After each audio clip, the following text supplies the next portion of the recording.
Hai. Udah, udah.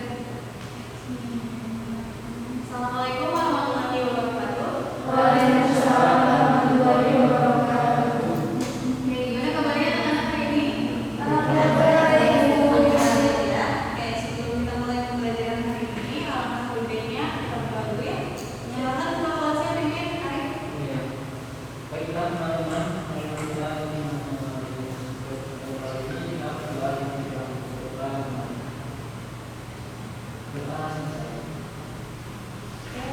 Oke, ibu absen dulu ya. Azanara namanya sini tadi. Isani Bintang Sena. Nawalin Satu. Nurani Hanirung. Sendika Harisa. Ya. Saktian Ari. Ini Oh, di Arif. Iqmalia. Berarti hari ini yang hadir hanya Arif ya. Oke, semoga Arif minggu depan bisa hadir di pertemuan kita saat. Oke, sesuai janji kita minggu lalu ya, hari ini kita akan belajar apa? Ada yang masih ingat?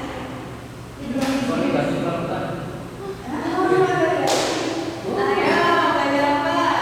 Analisis. Analisis jam ya, tentang apa? Tentang perhitungan pH. Oke, kalau gitu berarti tujuan pembelajaran kita pada hari ini adalah apa? Coba ibu minta bantuannya dari kawan. Ini dulu. Tujuan pembelajaran peserta didik mampu menghitung pH kandungan hidrolisis serta tetapkan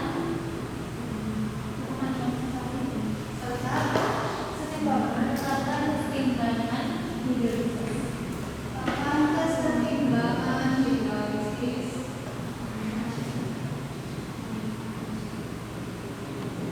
Oke, jadi ini adalah tujuan pembelajaran kita pada hari ini ya. Oke, kalau gitu coba kita ingat-ingat materi minggu lalu dulu ya. Ada yang masih ingat nggak sifat-sifat dari hidrolisis garam? Misalnya nih kita campur antara asam lemah dengan basa kuat, maka garamnya bersifat basa ya. Kalau asam kuat kita reaksikan dengan basa lemah, maka garamnya bersifat basa. Kalau basa kuat dengan asam kuat, sifatnya apa? Netral ya. Nah, kalau yang tergantung itu apa berarti? Kalau kita reaksikan asam lemah dengan basa lemah itu tergantung Ka dan pH-nya. Oke, masih ingat ya? Oke, kalau gitu berarti pembahasan hari ini adalah kita akan menghitung pH hidrolisis garam. Nah, mulai dari sifat yang pertama ya, yaitu apa? Asam kuat dan basa kuat. Oke, nanti kita buka yang materi dulu.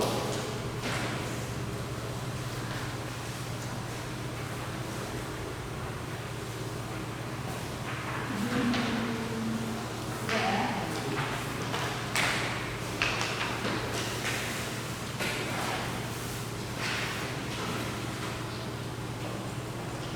Oke, yang pertama ada apa? Asam kuat dengan basa kuat. Nah, karena asam kuat dengan basa kuat itu pH-nya apa bersifat netral bahannya, maka kalau gitu pH-nya itu apa? Sama dengan 7. Iya, pH-nya sama dengan 7. Jadi ya udah, kalau kita itu kalau asam kuat dengan basa kuat maka pH-nya adalah 7 gitu ya. Selanjutnya kita reaksikan apa? Kalau yang KPD apa? Yang kedua. Yang kedua basa kuat. Iya, asam kuat dan basa lemah.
Nah itu berarti kalau mencari pH-nya bagaimana? Nah, pH sama dengan mineral konsentrasi. Oke ya. Nah ini kan tadi dicari pH dari apa? Dari pH-nya. Sekarang kalau mencari dari nilai pH-nya, itu bagaimana maksudnya?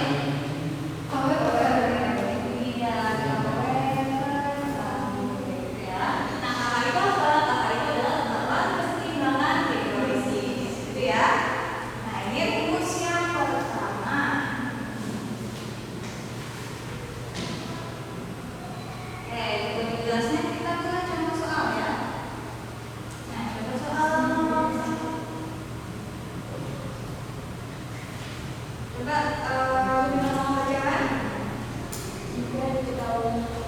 Ya, tahu ya Pak? KBN 3 10,5 ya. Lalu apa lagi?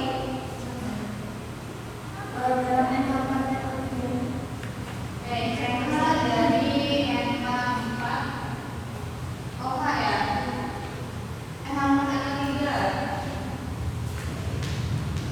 0,4 molar.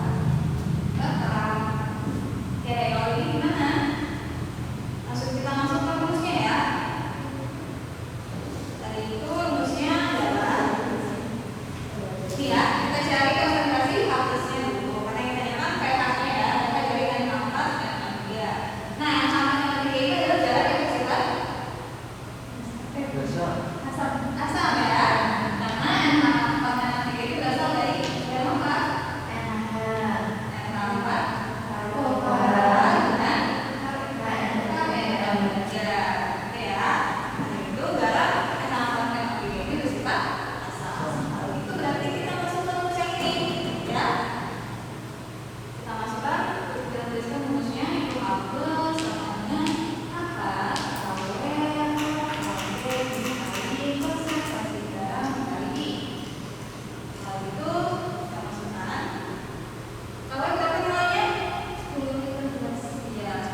ini juga habis. Nah, berarti 6 kali dia sisa 25. Nah, kita tahu nih konsentrasi dari jaraknya operasional. Tapi kita harus ubah dulu 25 ini ke kuantas. Kuantas ada yang masih ingat rumusnya apa? N per V. Nah, N per V ya. N-nya berapa? 20. Ya, 25. Nah, volumenya. Nah, volume di sini kita harus gunakan volume totalnya.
bacakan. Tentukan pH larutan Ah, yang garam. di depan, maksudnya. Oh ini deh. Tadi itu juga ada di sini. Jadi kita ini. Ini materialnya itu. Oh, ada. Tapi ada. Dari depan. Dalam 5 menit silakan. 5 meter apa? Tentukan pH larutan garam NaCN 0,49 molar ya. Hanya berapa? 4,9/10. Oke, 10 kali 10. Yang adalah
N Pak.